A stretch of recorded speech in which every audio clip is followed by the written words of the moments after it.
Gurubhyo Namaha. Welcome everyone in today's conversation, and today we would discuss on the scripture as we are studying and learning the scripture. So putting the scripture at the center of our discussion, we would start our conversation. And before doing anything else, one thing that I want to tell you that the path to spirituality is not only discussion, is not only conversation. The path to spirituality is how much are you walking on the path by yourself. Everything helps you, like this conversation, this discussion, reading the scriptures and learning them, decoding them, what are they saying, and then utilizing those words in your life and walking on the path of spirituality. This is how you'd be able to make yourself the person that you want to make by learning, by hearing, by listening to this scripture. So the journey starts from, yes, listening and believing.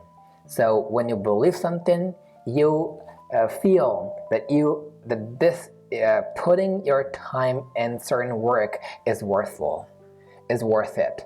So only when belief appears in a person does he do some type of work. Okay, so you are listening to whatever is being said here, whatever we are discussing between us. That means you have a belief on this path, you have a belief in scriptures, you have a belief on whatever the sages are saying. Now, only that thing will not help you.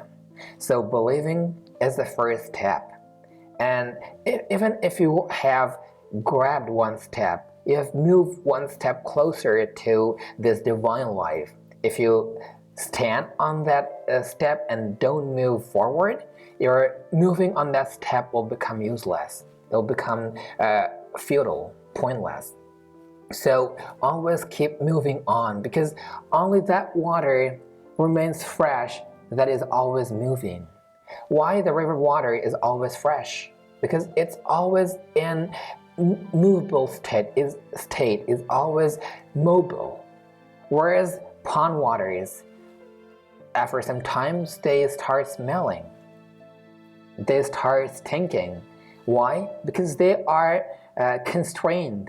They are constrained in one area. That's why they become smelly, and they have just lost their freshness. And while on the other hand, river water that always flows, always carries its freshness in itself. It never moves, and you can never see any river water that is void of any freshness, that is void of its smell, water is smellless. You cannot smell water, but the smell of freshness, but the feeling that you get when you touch or when you bathe in river water, it always yields you freshness. Why? Because it's always flowing.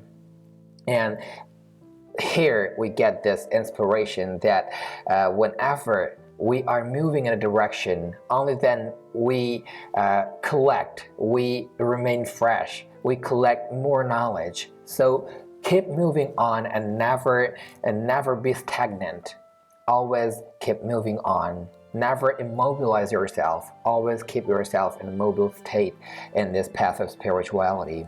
And what is the process? That whatever you listen every day, at least assimilate every day's teaching in your life, because every day we discuss over different types of matters. And in the discussions, every day, some type of matter comes up, some type of matter would come up that soothes someone's soul, that soothes someone's conscience. And different people have different state of mind in themselves.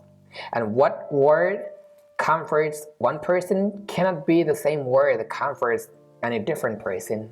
So according to your state of mind, whatever you are gathering from here, utilize those teachings, utilize those decoded meaning of the scriptures in your life, and this is the way you'd be able to uplift your life and live a life of peace, live a life of joy, live a life of self-contentment. And this is the utmost purpose of life, because when you are happy, that means whatever you do will yield happiness in the society, because you give whatever you have.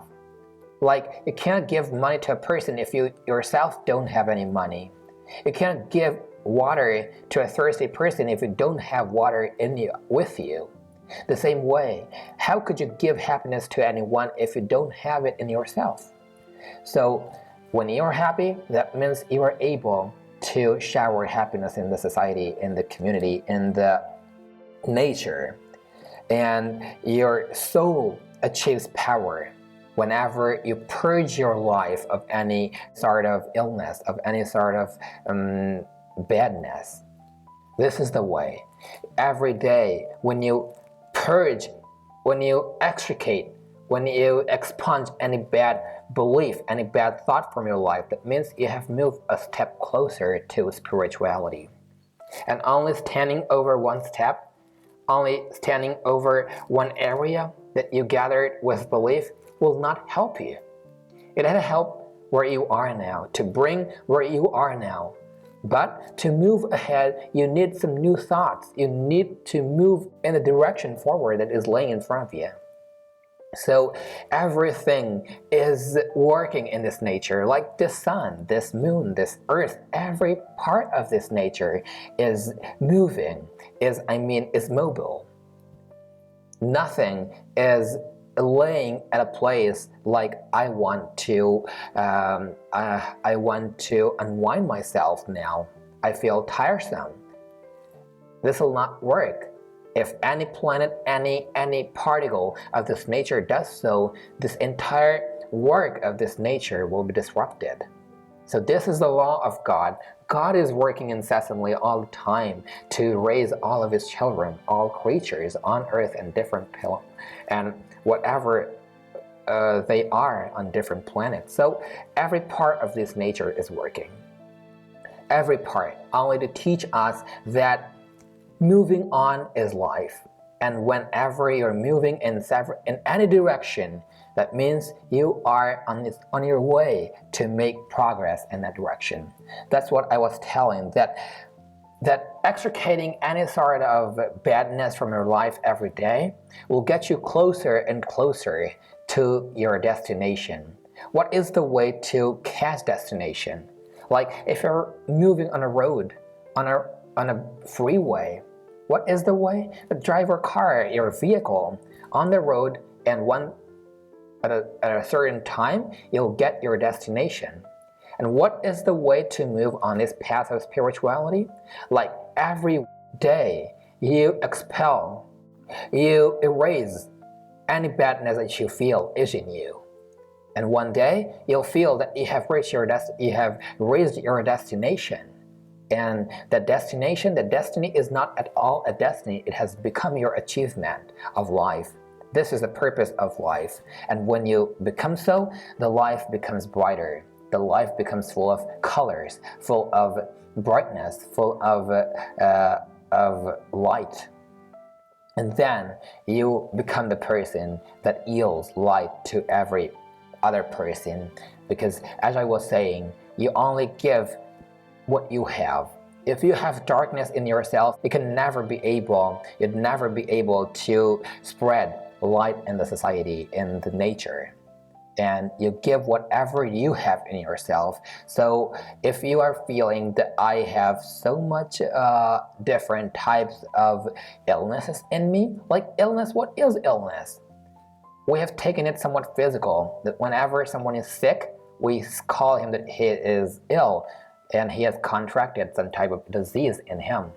But in spirituality, what we mean that this is illness. Any sort of disbalance in mind, in body, in emotion and spirit, and collectively in spirituality is illness. So whatever way you're feeling yourself ill, whether it is physically or emotionally or mentally or by heart, by physical body, by your mind, whatever way and whatever that is that makes you ill person, purge your life of that thing. Purge that thing from your life and you'll become a better person. This is why the scriptures are always teaching us to tilt, to incline ourselves towards goodness, towards better life. And what is the measure? What is the sign that this person is a real person? Your better life is the real sign of the thing that you are a real person. Doesn't matter what work you do. You might be doing a prestigious job, prestigious work in the community, but if your state of mind is not good, nothing will save you from your destruction. As I was saying before, different types of work become different, the same type of work gives different fruits to different people according to the state of mind they hold doing that work. So it's on you, how are you leading your life? And when you lead your life like this, like, I will never allow any badness to enter in my heart, in my life, and whatever it is there in me that has already made its way in me, I will expel it away from my life and always seek towards gaining a better life. And when you do so, you really become a better person. And what cannot be done without training? If you have seriously taken to move on any path, and you are feeling in yourself that I would have to do this work, then eventually different types of pathways appear in your life. And training yourself on different pathways, like different types of work, require different types of trainings. So leading this life, a good life, a better life, also requires a training.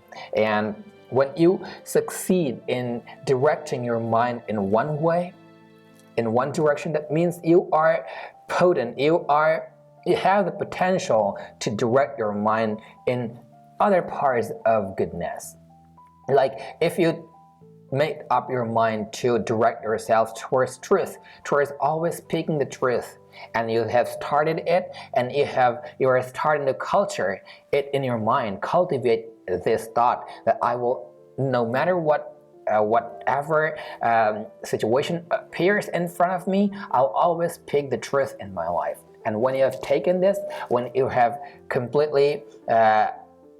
completely resolute on this decision, and you're always speaking the truth, and when you have gained a command on this power of divinity, that means you have the power in you, you have the potential in you to gain command in other areas of divinity too. So this is a sign that what are you? And believe me, every person has that ability in him to move himself on the path of divinity, because this is a sign. I mean, we are people, we are human beings. This is the greatest sign that we have every potential to move ourselves on whatever way we want, on whatever path we want to move. Because, as I said before, great people say that the moment you took birth in this body, in a human body, that means your entire devil, all the evil in you have died. And why do those great people say this? Because a human body has all the possibilities in itself. And when you venture out to make these possibilities a reality, then nothing remains hidden from you, nothing remains away from achieving. You could achieve anything you want, but there should be one thing: a belief in yourself, proper elder person to show you the real path. And once you have understood the real path, Now it's up to you how you work in your life to gain your destiny, to reach your destiny on the real path. So every part of this nature is helping us. Every part of this nature is always teaching us that what is truth, what is wrong, what is fake, and what is good. And how we conceive them, how we understand them is up to us, up to our knowledge.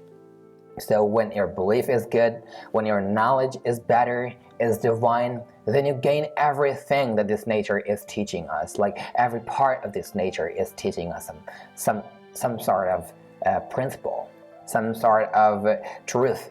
Every part of this nature is revealing, is disclosing some type of truth to us.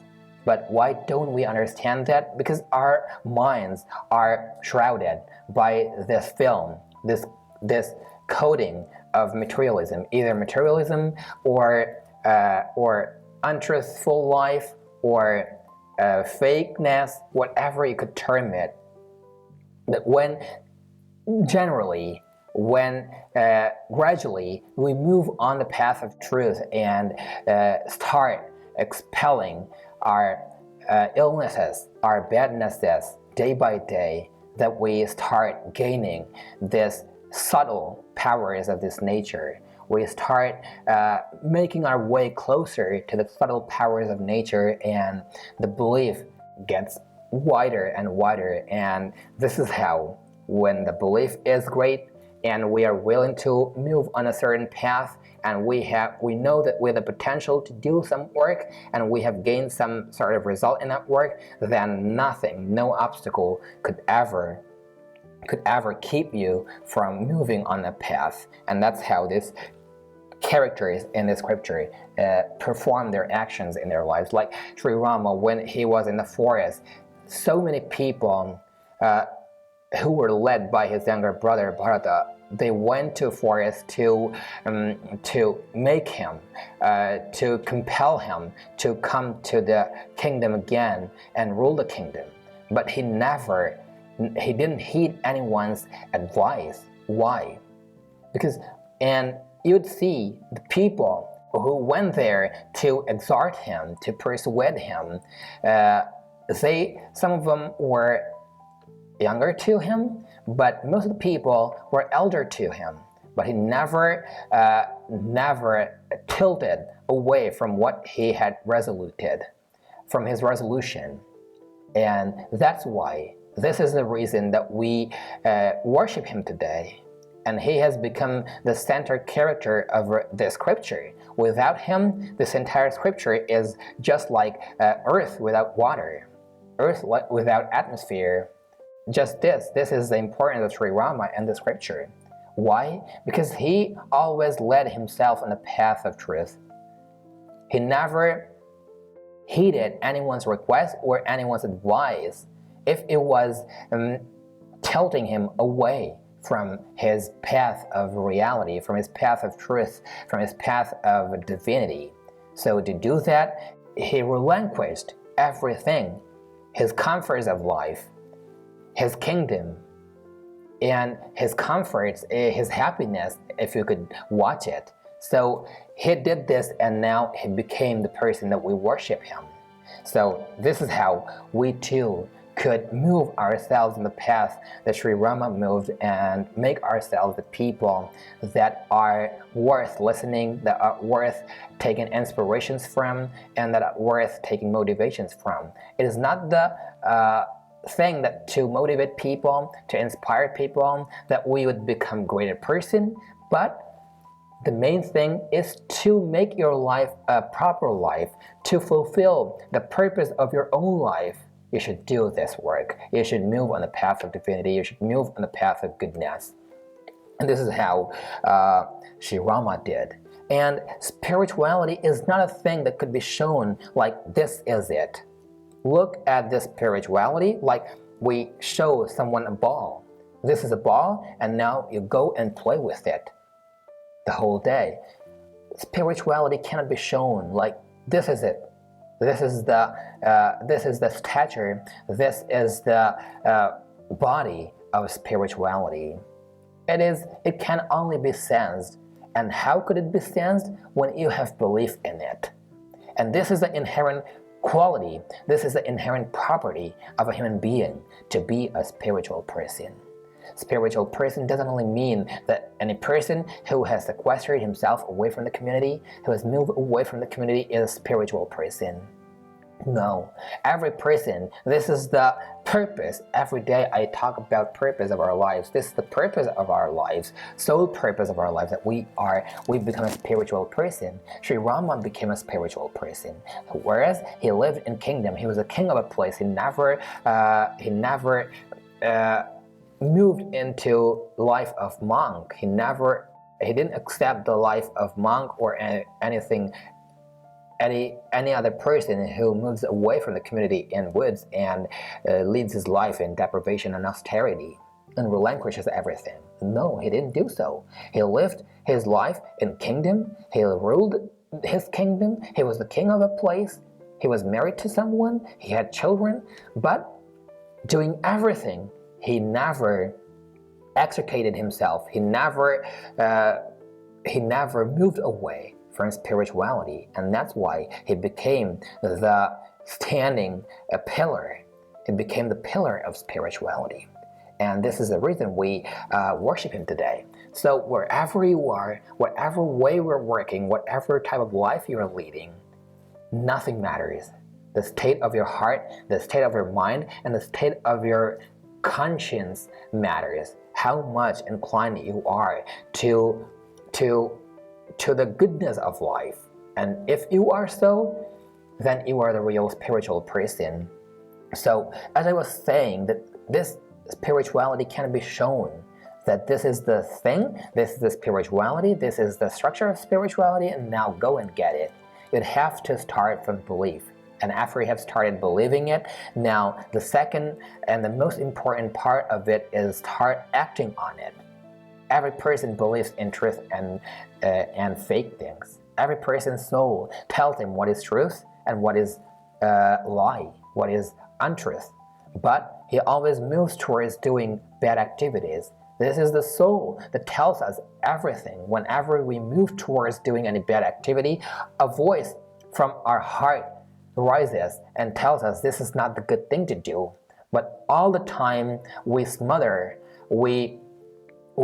our voices of our heart and go on doing bad things, bad activities.